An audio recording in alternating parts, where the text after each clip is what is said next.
बसों के अंदर बस मार्शल्स की नियुक्ति की।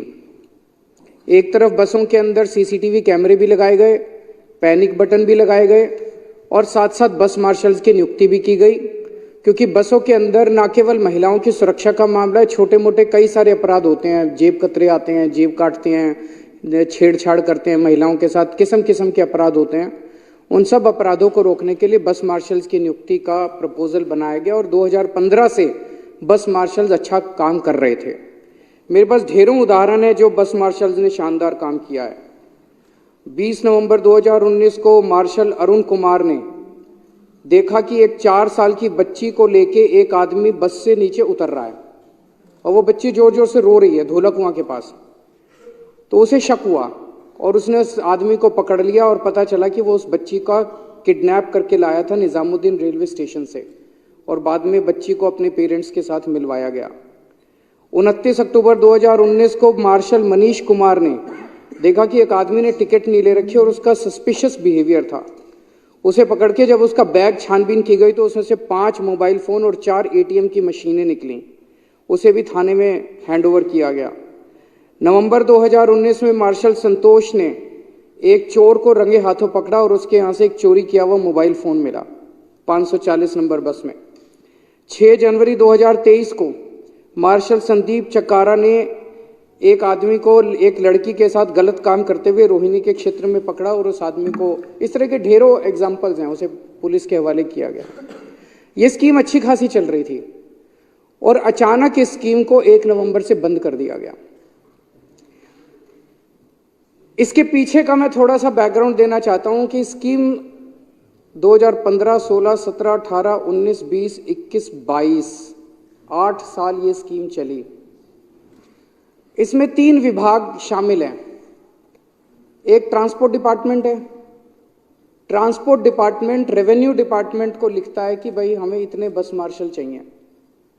रेवेन्यू डिपार्टमेंट उसके आधार पर सिविल डिफेंस वॉलंटियर्स की भर्ती निकालता है और उनको रिक्रूटमेंट करता है और फाइनेंस डिपार्टमेंट जो है वो उसकी पेमेंट करता है। तो 3 डिपार्टमेंट हैं। 2015 से 2022 तक ये तीनों डिपार्टमेंट शांतिपूर्वक हर साल ट्रांसपोर्ट डिपार्टमेंट लिखता था हमें इतने बस मार्शल चाहिए, कोई दिक्कत नहीं। रेवेन्यू डिपार्टमेंट उतने सिविल डिफेंस वॉलंटियर्स की भर्ती करता था, कोई दिक्कत नहीं। फाइनेंस डिपार्टमेंट उनकी पेमेंट करता था, कोई दिक्कत नहीं। 2023 के शुरू से अचानक तीनों डिपार्टमेंट्स ने अपना रुख, अफसर वही थे, अफसर नहीं बदले। कई वहां जो अफसर हैं वो तो 3-3, 4-4 साल से मौजूद थे। अचानक उन्हीं अफसरों ने अपना लिखना बदलना चालू कर दिया, फाइल पे लिखना चालू कर दिया सिविल डिफेंस वॉलंटियर्स का ये काम नहीं है। 7 साल 8 साल तक था काम। अचानक उन तीनों ने, इन्होंने रेवेन्यू वालों ने भी, फाइनेंस वालों ने भी और ट्रांसपोर्ट कमिश्नर तो अगस्त तक लिखता रहा कि भाई मेरे को बस मार्शल दो, मेरे को बस मार्शल दो, इनकी पेमेंट करो, पुरानी पेमेंट करो, कई दिनों से तनख्वाह नहीं दे रखे। अगस्त में अचानक उस कमिश्नर ट्रांसपोर्ट ने, जो कि 3-4 साल से था, ये कमिश्नर ट्रांसपोर्ट आशीष कुंद्रा 3-4 साल से कमिश्नर था, हर साल वो रिक्विजिशन करता आ रहा है। अचानक अगस्त 2023 में क्या हो गया?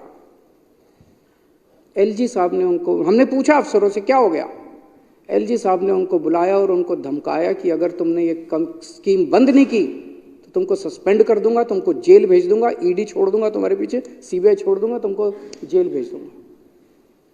ये इसके पीछे की कहानी है। अफसर रो रहे हैं। ऐसा कैसे हो सकता है कि जो अफसर 4 साल से रिक्विजिशन कर रहा था, अचानक उसका एक दिन सपना आया और उसे सपने में सिविल डिफेंस वॉलंटियर एक्ट दिखाई दिया और एक्ट में वो धारा दिखाई दी कि ये काम नहीं कर सकते। ऐसे थोड़ी है। बेवकूफ बना रहे हो हमको, पूरी दुनिया बेवकूफ है, सारे देश के लोग बेवकूफ है, तुम ही सियाने हो।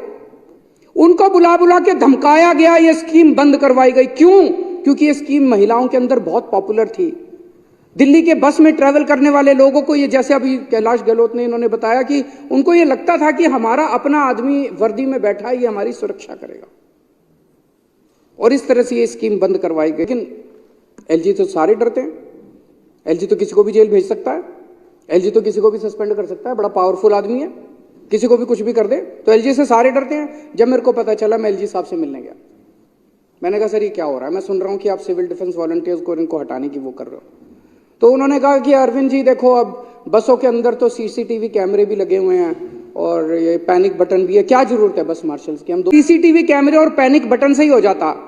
तो मैंने कहा सारे राजनिवास के चारों तरफ सीसीटीवी कैमरे तो लगे हुए हैं, पैनिक बटन और दीवारों पे लगा देते हैं, आपकी सुरक्षा हटा देते हैं। क्या जरूरत है आपकी सुरक्षा की?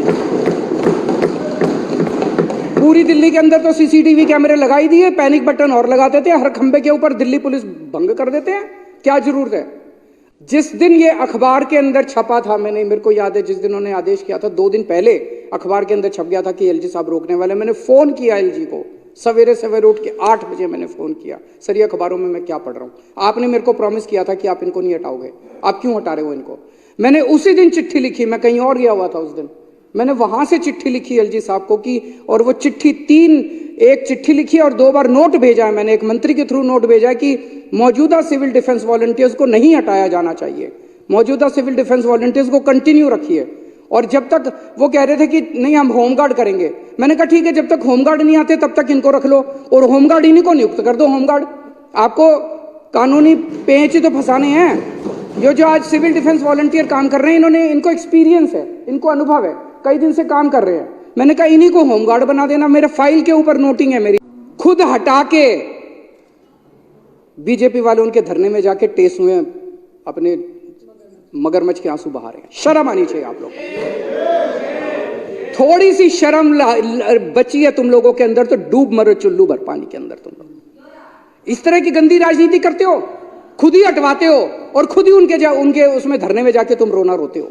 अभी आपने कहा इनको नियमित किया जाना चाहिए, करने को तैयार हूं मैं, चलो मैं और तुम चलते अभी एलजी साहब के पास। अभी आपने कहा चलो मेरे साथ, अगर माइक के लाल हो तो चलो मेरे साथ, अभी एलजी साहब के पास चलो, मैं करने को तैयार हूं, मैं जहां साइन करोगे खाली कागज पे दस्तखत करने को तैयार हूं, एलजी से करा के लाओ। तुम्हारा एलजी है? झूठ बोलते हो। जिस फाइल पे दस्तखत करने इनकी बहाली के लिए मैं अभी तैयार हूं, फाइल पे साइन करने के लिए, इनको नियमित करने के लिए मैं अभी तैयार हूं साइन करने के लिए। नौटंकी मत करो, नौटंकी मत करो, नाटक मत करो, क्योंकि एक तो ये जब तक बहाली नहीं होती नए लोगों की, इनको जारी रखा जाए, और दूसरा ये कि जब ये इनकी बहाली होगी तो इन्हीं लोगों को दूसरे होमगार्ड की तरह नियुक्त कर दिया जाए। बातचीत से सभी समाधान निकलते हैं, अगर नीयत अच्छी हो तो। अब मैं ये दिखाता हूं कि ये चल क्या रहा है दिल्ली के अंदर। मैंने इनको फिर कल जवाब भेजा है। जब से सक्सेना साहब एलजी बने हैं तब से दिल्ली के अंदर ढेर सारे रेगुलर रूटीन के काम बंद होते जा रहे हैं, बंद होते जा, एक नहीं, जैसे बस मार्शलों को बंद कर दिया, चलती हुई स्कीम थी। इनके पहले वाले जो एलजी थे वो हमें नए काम नहीं करने देते थे।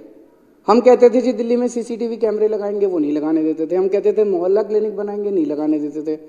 लेकिन पुराने दिल्ली की जो व्यवस्था चल रही थी, पानी की, दवा की, टेस्ट की, उनको नहीं रोका उन्होंने उनको नहीं रोका। अब जो एलजी साहब आए हैं, पिछले 2 साल से दिल्ली के अंदर एक जो चल रहा है कि अब दिल्ली के अंदर जो चालू चीजें हैं, सर्विसेज हैं, दिल्ली के लोगों की जो दिल्ली की लाइफलाइंस हैं, मूलभूत जरूरतें हैं, उनको बंद किया जा रहा है आम आदमी पार्टी को बदनाम करने के लिए।